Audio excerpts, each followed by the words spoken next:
Hey, what's up, folks? How's it going? This is Avijit here, and welcome to Devops Challenge Hub.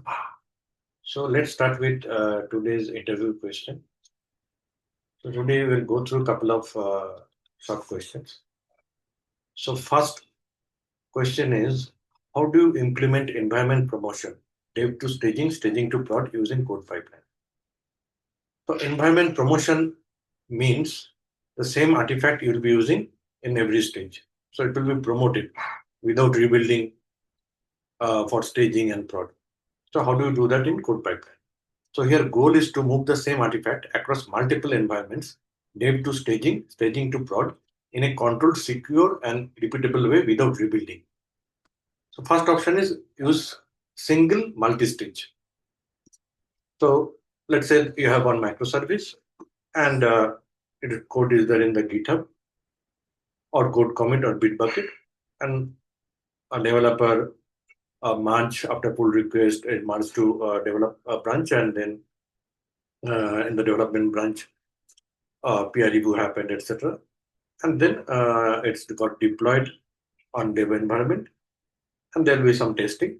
It will be deployed, and on the dev environment, it got deployed, maybe on ECS or Lambda.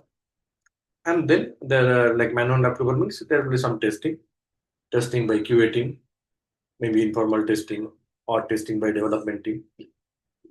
But the development team may have their own testing. So basically, like they will be doing some testing, basic smoke test and other like basic sanity testing is working fine, and that microservice is working fine. Now it will be approved by the dev lead and QA lead. Then it will be deployed to the staging, and the staging this microservice is deployed, and now it is working as a like integrated with other microservices as a part of the product. Microservice is independent code base independently can be tested, etc. But now how it is interacting with other microservice and in the whole environment, in the whole product, this how this microservice is behaving. This is a kind of integration, right? Integration test. So in the staging, it will testing will happen. QA team will do testing, and if everything is fine, then again it will be approved by project manager, QA manager, and by engineering manager, and then it will be deployed to prod. So this is the process. The same artifacts will be reused. So here only build once in dev via code build that same artifacts in all environment to ensure that was tested in dev is that gets promoted to staging and prod. Set artifacts in buildspec.yml or pipeline config. And then separate deploy action per environment. Deploy action will be different. Per environment, we need to have deploy action, dev, staging, prod. And we need to have manual action, as I said. Dev to staging, there should be a manual approval. Staging to prod also approval. Process will be there. This allows for QA verification, business validation, and security review. And then environment specific configuration will be there in the environment variable. Staging, there are different set of variables. Development environment, different set of variables, and production, different set of variables. And all the secrets and normal like URLs, DB URLs, etc., will be stored in parameters to secrets, tokens, passwords. All these will be stored in security management, and it will be different for different environment, right? And it will be configurable. And then you have separate IAM role also, because we grant list privilege. QA environment privilege should be only for QA, while prod is for prod, and when staging is for staging, prod is for prod, and dev is a separate environment, maybe separate account also. So this is the way we handle it, and it can be multiple pipeline. If you want to have total separation, pipeline one will be like dev to build deploy, and once it's there, artifact is there in the S3 bucket, it will trigger the second pipeline. Second pipeline, once the testing is done, approval is done, then it will trigger. After that approval, it will trigger the third pipeline. So that way, like pipeline one done, approval, pipeline two trigger, pipeline two done, approval, pipeline three trigger. So there can be multiple pipelines also to have cross promotion. So this is also possible. So Generally, recommended is your single multi-stage. And there will be in between manual approval, and we'll be having IAM role separation, variable separation, secret key separation by variable.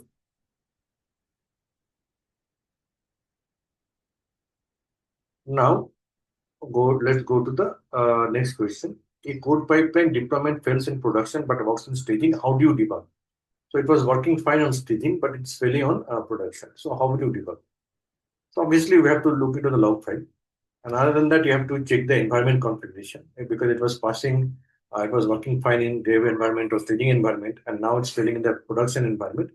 So we need to see whether production environment configurations are fine.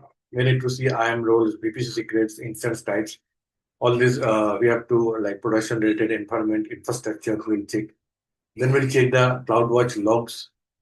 We'll compare uh, production staging versus production configuration, environment variables, deployment targets.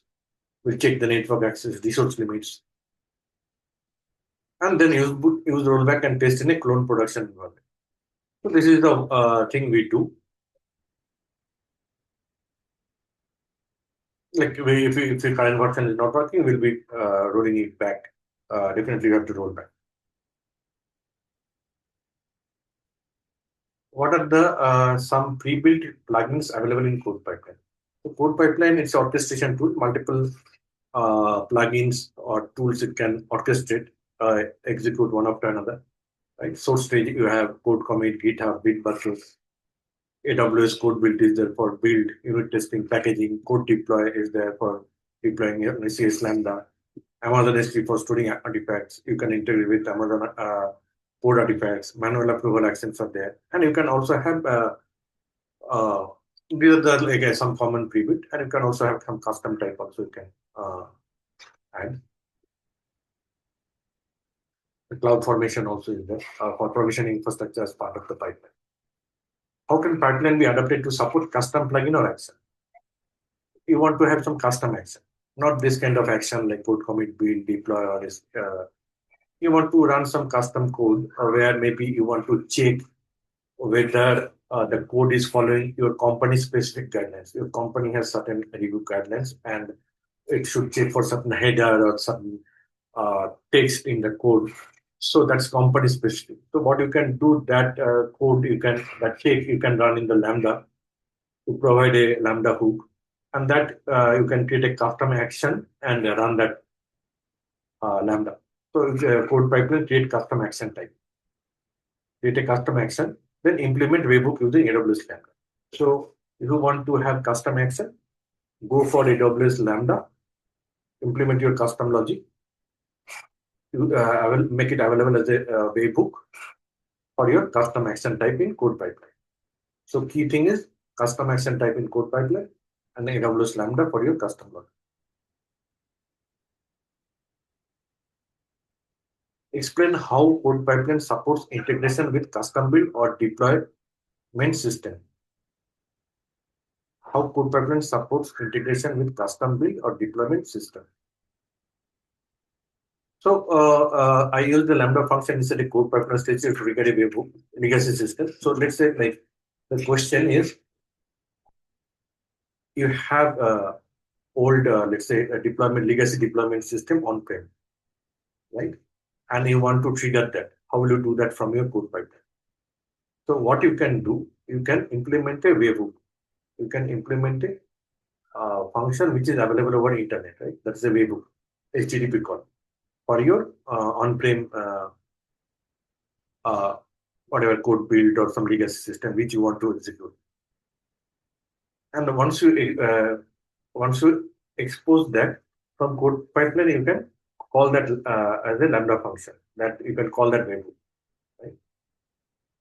So you have you have let's say legacy deploy local, and you have exposed this kind of API.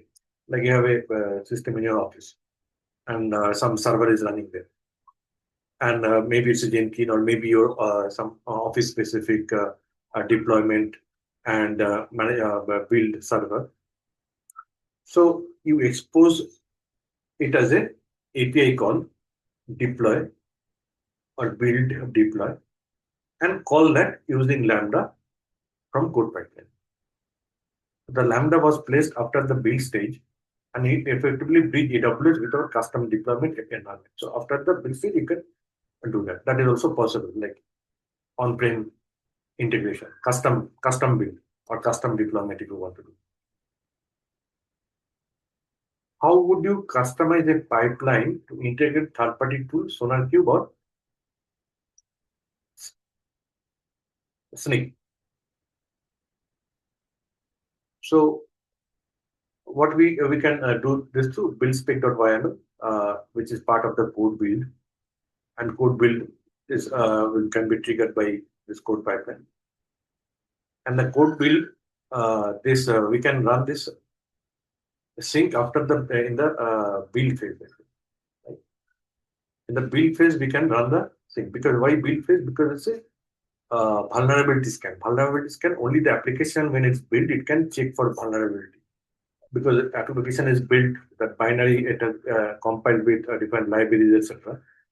And now vulnerabilities can be checked. So it's only can be done only after build. So you do it in build stage. So this will install the Node.js and sync CLI globally. Install that.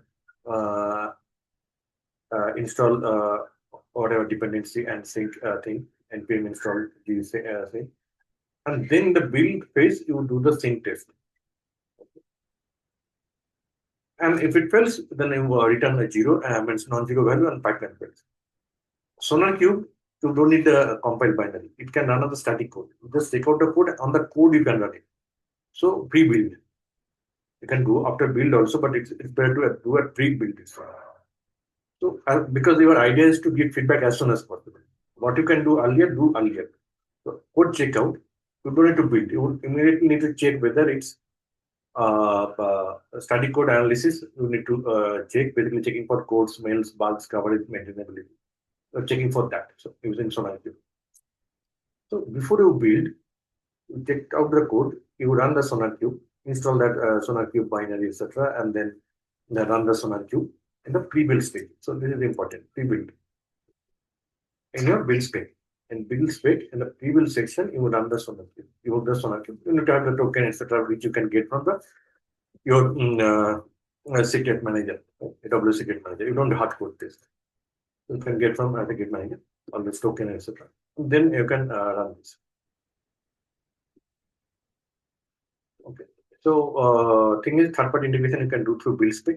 Short answer, build spec, and SonarQube you can do in pre-build, and this sync you can run in the build stage. And if it fails, return non-zero so that pipeline fails and get feedback. The token security, AWS Secret Manager or SM parameters to store tokens securely.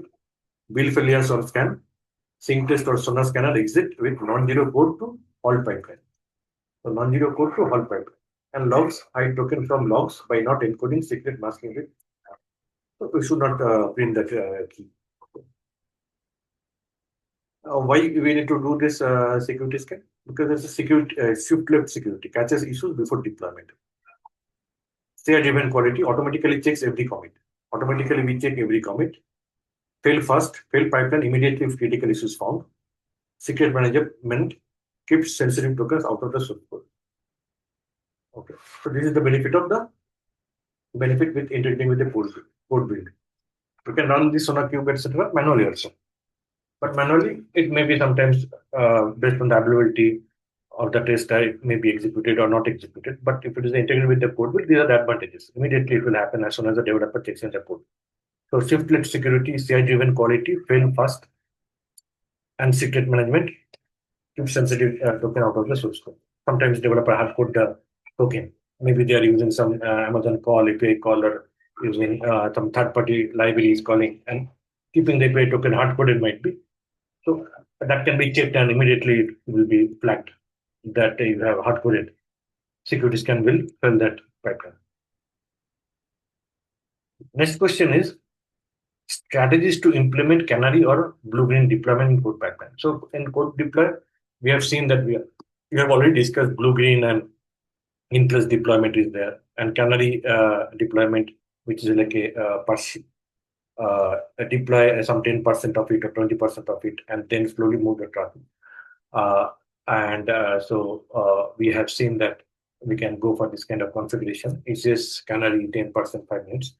So you like blue green. Blue means the existing traffic going on. Green you have created a new deployment, and then 10% traffic you move to green deployment and see how it's behaving. If it's going good, after 5 minutes, move all the traffic to the new deployment, and then after some time shut it down.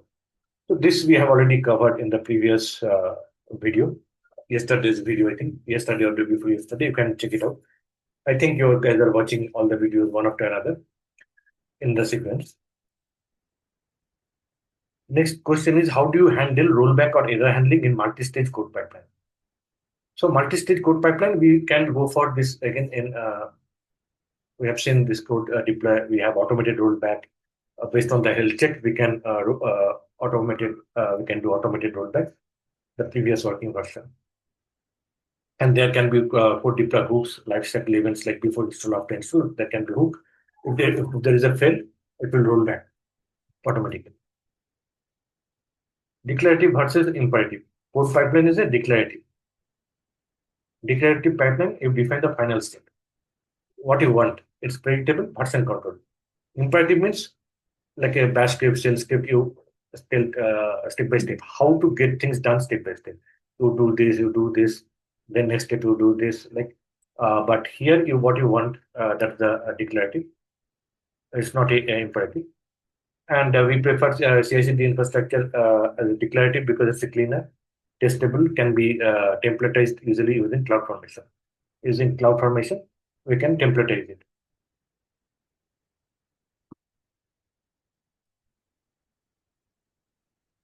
How do you manage version control and update the pipeline of configuration at scale? So what does this mean? So we can we can create pipeline from AWS console from the UI.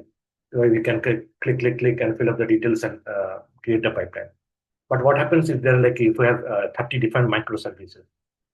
Many configurations will be reused, can be reused, and maybe many business logics also can be reused, right? Maybe for every pipeline you are running SonarQube, every pipeline, so you don't need to repeat again and again. If you are doing from UI, again you have to copy paste, and if you change something, again you have to edit each of one of them. You have to go to UI, edit pipeline 1, pipeline 2, pipeline 3, and if you have 30, then 30 pipelines you have to modify. Right? So what we can do, so at scale means there are many. Like if there are only 1 or 2 pipelines, if you have a small project, it's fine. You can do it from UI, no issue. 1 or 2 pipelines. But if there are like 30 pipelines, how do you manage? Because there will be too much work. If you change once, you have to change it into 30. And from UI, you have to go change. So we can keep pipeline as a code or infrastructure as a code, right? If we keep pipeline as a code, instead of doing from the UI, we write CloudFormation template or CDK, then we will codify it. Codify everything, whatever we are doing from the UI, we are just writing in a code. And then reusable component, we can reuse it. We can common item, we can take it out, and we can derive from that. So that if we need from instead of SonarQube tomorrow, we want to change it to some XYZ tool, all the 30 microservices, we go and change in one place. We don't need to change in 30 different places, right? So that's the beauty of code, maintaining as a code. And then we can version control it. Then check in the Git repo. And again, you get a new version, again check in. And tomorrow, like instead of SonarQube, we use the XYZ tool, and it's for some reason not working. And then we decided to go back to SonarQube. Then again we can go back. Previous version we can check out from the repo and use that CloudFormation to create all those pipelines again. Right? We can recreate that easily. Right? So that will save a lot of time. So now we'll go to the quiz section. What is the goal of environment promotion in code pipeline? The goal is to, in environment promotion, build once and use the artifact across all environment. That is the goal. Build once and use the artifacts across all environment. That is the goal of environment promotion. Why do we use separate IAM roles per environment? We use IAM rule separate part environment because of the security reason, and we want to give least privilege. Development environment, production is should be very secured. Not everyone should get access, right? It's not that whoever wants they can push their changes to prod whenever they like. It should be regulated. So environment should access should be restricted, and that granular access, least privilege, will do through IAM rules, and that's why we want to enforce least privilege per environment, and because of that, we separate IAM rules per environment. Okay, so this is the answer. Hope you like this video. Please like, share, and subscribe to my YouTube channel. And thank you for watching this video. Also, follow my LinkedIn page, DevOps Challenge Hub. I post quiz contest daily. You can participate in that, and you can subscribe to my WhatsApp channel. Follow my WhatsApp channel. I post regular update, and a lot of other interesting things also coming up. Mock interview, live, etc. You can take part in that. So, thank you for watching this video, and see you again in the next video.